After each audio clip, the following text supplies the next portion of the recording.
Good morning, everyone. So today we are going to see humanistic psychology. Now, if you can see, human word is there. So definitely it has some relationship with the human as a center. Now, humanistic psychology is also known as third force in psychology. The first force being the psychoanalysis, the second force being the behavioristic school, and the third force is humanistic psychology. So definitely we can say that humanistic psychology emerged in contrast with the first and the second force.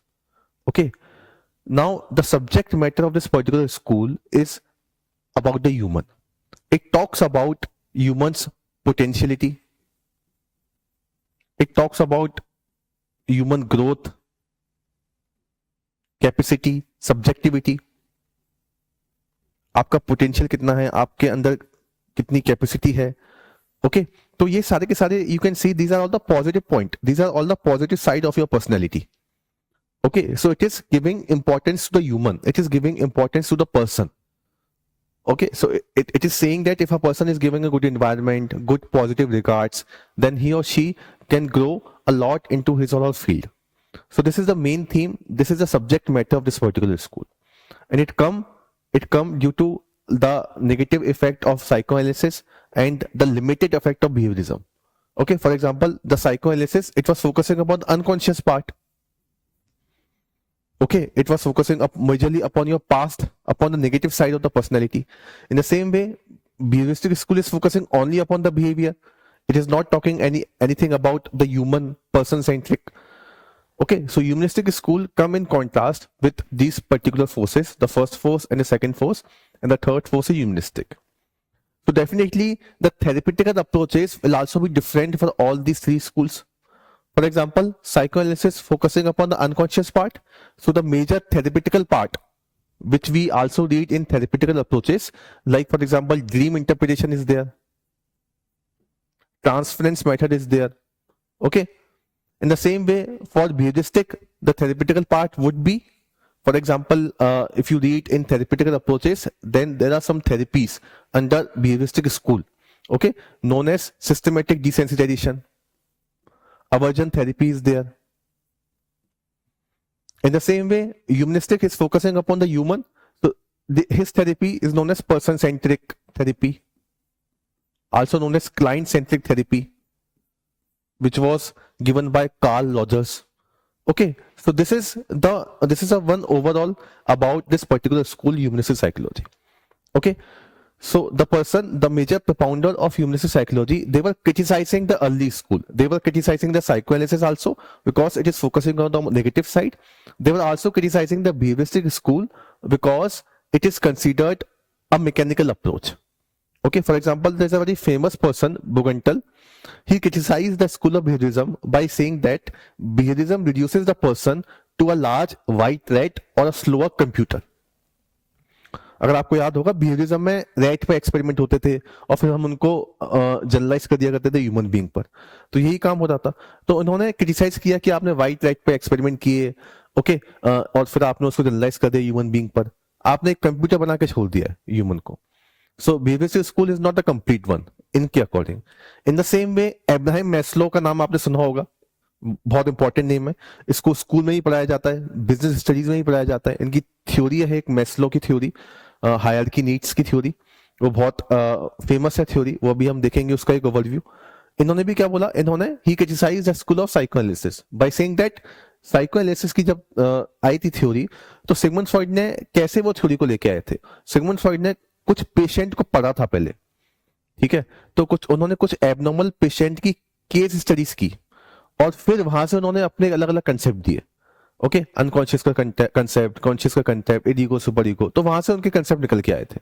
तो उन्होंने सारे abnormal patient को पढ़ा था और वहां से उन्होंने अपनी थ्योरी दी. कोई भी नॉर्मल पेशेंट को पढ़ के उन्होंने अपनी थ्योरी नहीं दी. तो इस वजह से इन्होंने इसको बोला था, the study of crippled, stuttered, immature and unhealthy specimen can yield only a cripple psychology. ठीक है, so he also criticized the psychoanalysis school, और देयरफॉर वहां से क्या निकलता है, इन लोगों का क्रिटिसाइज करने के बाद एक अलग से हमारा एक ह्यूमनिस्टिक साइकोलॉजी, एक स्कूल निकल के आता है. ठीक है, एंड द मेजर पीपल जो हमको इससे पढ़ना होता है वो हमारे कार्ल रॉजर्स होते हैं और अब्राहम मैस्लो होते हैं. Okay, So now for every theory we are seeing that what are the antecedent forces behind that particular theory. कोई भी थ्योरी आती है तो हम उसमें देख रहे हैं कि उसके एंटीसीडेंट फोर्सेस क्या क्या होते हैं, कौन से ऐसे लोग थे जिन्होंने इन्फ्लुएंस किया उस पर्टिकुलर स्कूल को. तो हमने ये साइकोएनालिसिस में भी देखा था, बिहेवियरिज्म में भी देखा था, तो ऐसे ही ह्यूमनिस्टिक में भी हम देखेंगे. ठीक है, तो ह्यूमनिस्टिक की अगर बात करें तो ये पहले के टाइम पर कुछ फिलोसफिकल रूट हुआ करते थे जिन्होंने इस पर्टिकुलर स्कूल को इन्फ्लुएंस किया. For example the school of existentialism. ठीक है, अब जो एग्जिस्टेंशियलिज्म की जो थ्योरी थी, जो फिलोसफिकल रूट था इनका, इसको लेकर एक अलग से हमारी ब्रांच भी है, एग्जिस्टेंशियल साइकोलॉजी. ओके, ये क्या फोकस करते थे? ये फोकस करते थे इंडिविजुअल थॉट प्रोसेस, ये फोकस करते थे इंडिविजुअल माइंड, इंडिविजुअल कॉन्शियसनेस.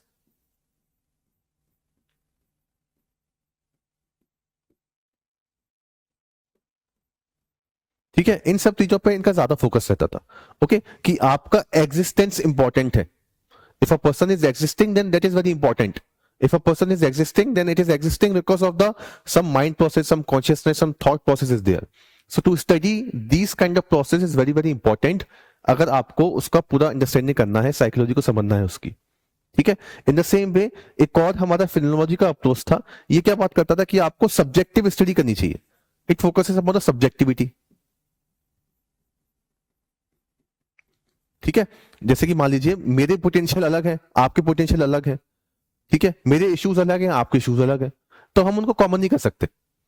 जो मेरे इश्यूज हैं उनको, उनका solution would be different, the solution of your problem would be different.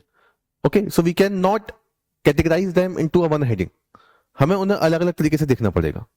ठीक है, तो सब्जेक्टिविटी इज देयर, सब्जेक्टिविटी पे फोकस करो, पर्सन पे फोकस करो, person centre should be there.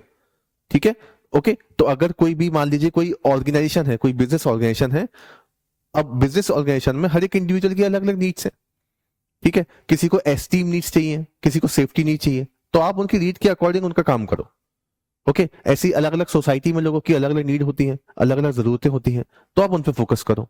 Okay, तो ये सब्जेक्टिविटी का जो कंसेप्ट था उसमें ज्यादा फोकस करते थे, है ना. तो आप देखेंगे ये क्या है, these are the early roots. अभी तक ह्यूमनिस्टिक साइकोलॉजी आया नहीं है, इन्होंने ऐसी ऐसी बातें बोली, अब इन्हीं से ही इन्फ्लुएंस होकर ह्यूमनिस्टिक साइकोलॉजी अपने कंसेप्ट दिए. ह्यूमनिस्टिक साइकोलॉजी भी क्या बोलती है, सब्जेक्टिविटी को फोकस करती है, वो भी फोकस करती है upon the concept of thought process. आपको एज अ होलिस्टिक देखती है ना, it consider person as a whole. ठीक है, तो these are the early roots. In the same way humanistic psychology was also heavily influenced by the concept of eastern philosophy. Okay, for example Abraham Maslow, Carl Rogers, वो काफी ज्यादा influence था उनका eastern philosophy से. Okay, so they were also very much inspired by the concept in our religion, in Hinduism. ठीक है, Jainism, Buddhism, यहाँ के जो कंसेप्ट थे इनसे काफी ज्यादा इंस्पायर थे ये. ओके, तो for example they were talking about self growth, कि आपको अपनी ग्रोथ करनी है. अगर आपको अपनी ग्रोथ करनी है तो आपको एक एक पाथ फॉलो करना पड़ेगा. You need to follow a certain path, okay, which will lead to your highest potential. Okay, so if you know something about Abraham Maslow, so Abraham Maslow has given one theory, hierarchy of needs. इन्होंने अपनी hierarchy of needs दी थी. In this hierarchy of needs Abraham Maslow has said below is the physiological needs, then comes your safety needs, okay, then come your like social needs, esteem, and then this is self actualization. So this is hierarchy of needs which were given by Maslow. Now individual will grow into like this. First of all you need to fulfill physiological needs, then fulfill safety needs, then fulfill social needs, then fulfill esteem, and then fulfill self actualized. ठीक है, अगर किसी कोई employ है किसी company में, तो आप उसकी बेसिक नीड को फॉलो करो, फिजियोलॉजिकल नीड को फॉलो करो, फुलफिल करो पहले. ओके, उसको एक बेसिक पे दो ताकि वो अपनी हंगर को खत्म कर सके. ओके, अपना घर ले सके, बेसिक नीड पूरी कर सके. सेफ्टी नीड्स, फिर आप उसको इंश्योरेंस दो. सोशल नीड्स यानी कि आप सोसाइटी में मिलाओ उसको, टीम लीड करने की, टीम के साथ बिठा लो. एस्टीम नीड्स, उसको एक स्टेटस दो. ओके, सेल्फ एक्चुलेशन, उसको आप टॉप पे बिठा दो, मैनेजर टॉप पर हो गया, ठीक है, सीईओ वाली पोजीशन पर दे दिया, तो ऐसे इंडिविजुअल ग्रोथ करेगा। ओके, अब वो इंडिविजुअल ग्रोथ कैसे करेगा? जब वो इस पाथ को फॉलो करेगा तभी वो ग्रोथ कर पाएगा। अगर आप यही चीज देखें in the religion of Hinduism talk about the concept of dharma, it talks about the concept of righteous path, it talks about the concept of soul, mind, all these kind of thing, spirit. Okay, so this influence Maslow. Okay, in the same way you will see in Buddhism there is a concept of nirvana. What is nirvana? Enlightenment. Okay, so the same concept is there, self actualization. Okay, in the same way when we will read in paper 2, then there is also one sub branch of psychology which is known as positive psychology, which actually emerges after 1990. Okay, so positive psychology is actually a sub branch of humanistic psychology. The famous people are Martin Seligman, if you heard the name of Martin Seligman. So positive psychology also talks about something related to humanistic psychology. Positive psychology focuses upon that we should inculcate such concept into the individual like kindness, good values, okay, happiness. हमें ऐसे concept लोगों में introduce करने चाहिए, हमें ऐसे concept education में introduce करने चाहिए। हमारी एजुकेशन में हमें काइंडनेस इंट्रोड्यूस करना चाहिए, हमें एजुकेशन में हमें पीस इंट्रोड्यूस करना चाहिए, हमारी एजुकेशन में हमें हैप्पीनेस इंट्रोड्यूस करना चाहिए। तभी तो आपने सुना होगा दिल्ली का जो एक हैप्पीनेस करिकुलम के बारे में आपने सुना होगा, तो वो पॉजिटिव साइकोलॉजी से ही इंस्पायर है। ठीक है, तो पॉजिटिव साइकोलॉजी में कंसेप्ट कैसे आते हैं कि आप पीसफुल रहो, काइंडनेस रहो, ठीक है, वॉयलेंट मत बनो। तो वो कंसेप्ट भी कहां से आए? Jainism, concept of non violence. ठीक है, तो in this way these religion also inspire a lot to the emergence of humanistic psychology. Okay, Carl Rogers and Abraham Maslow also. In the same way you can also see one more thing, अगर आपने इसको देखा होगा, and if you see about the yoga के बारे में आपने देखा हो, so yoga 8 limbs are there, अष्टांग योगा बोलते हैं। Okay, it starts with yama, niyama, okay, postures, then pranayam, Pratihara, धारणा, ध्यान, समाधि, इस तरह से हमारी 8 लिम्स होते हैं ना, 8 लिम्स होते हैं। ओके, तो ये जो 8 लिम्स हैं वो भी क्या करता है? The initial limbs were talking about the materialistic life, आप अलग हो जाओ मटेरियलिस्टिक लाइफ से, और जो आखिरी के जो लिम्स हैं वो आपको क्या कर रहे हैं? आपको स्पिरिचुअल वर्ड से जोड़ रहे हैं, समाधि स्पिरिचुअल वर्ड से आपको जोड़ रहा है। तो ये भी तो सेल्फ एक्सप्लेनेशन। ठीक है, ओके, शुरुआत के जो होते हैं पोस्चर्स, आपका पोस्चर्स अच्छा रहे, आप अपनी ब्रीथ, प्राणायाम, आप अपनी ब्रीथिंग अच्छी तरीके से कर सको, धारणा, ध्यान, आपका कंसंट्रेशन अच्छा हो। जब आपका पोस्चर अच्छा होगा आपके अंदर कॉन्फिडेंस जनरेट होगा। ठीक है, आप ब्रीथिंग प्रैक्टिसेस से आपका अंदर सेल्फ एस्टीम बूस्ट होगा, तो ये आ गया ना एस्टीम, कॉन्फिडेंस बूस्ट होगा तो आपकी सोसाइटी में इंपॉर्टेंस बढ़ेगी। ठीक है, ओके, आप अच्छे अच्छे काम कर पाओगे। तो ये भी क्या हो गया? योगा से ही तो रिलेटेड है। Okay, so in this way the concept of eastern philosophy inspire a lot to the person of humanistic psychology, और वहां से उन्होंने अपने अपने कंसेप्ट दिए। इसके बाद इनसे इंस्पायर होकर ह्यूमनिस्टिक साइकोलॉजी एक अलग ब्रांच बन जाती है और ये अपने कुछ कंसेप्ट देते हैं। ओके, इसमें एक और थे, ये इनके बारे में देखिए, G H Mead is also there. तो 2 मीड हम पढ़ते हैं साइकोलॉजी में, G H Mead and there is also one important है मार्गरेट मीड, वो अलग है। Margaret Mead was an anthropologist, उन्होंने भी काफी कंट्रीब्यूशन दिया था इन साइकोलॉजी, वो अलग हम पढ़ेंगे। जीएच मीड सेल्फ थ्योरिस्ट है, जीएच मीड ने सेल्फ के बारे में काफी कुछ बताया था। ठीक है, अब सेल्फ क्या होता है? Self is a like you can say it's a mental representation of one self, mental representation आपका खुद का। ठीक है, आपकी पर्सनैलिटी के ट्रेट्स का, आप मेंटली क्या कैसे सोचते हो अपने आप को कि आप क्या हो, this is your self. Okay, now definitely my self would be different, your self would be different. Okay, self के अंदर ही अलग अलग कंसेप्ट आ जाते हैं, जैसे कि सेल्फ एस्टीम आ जाता है।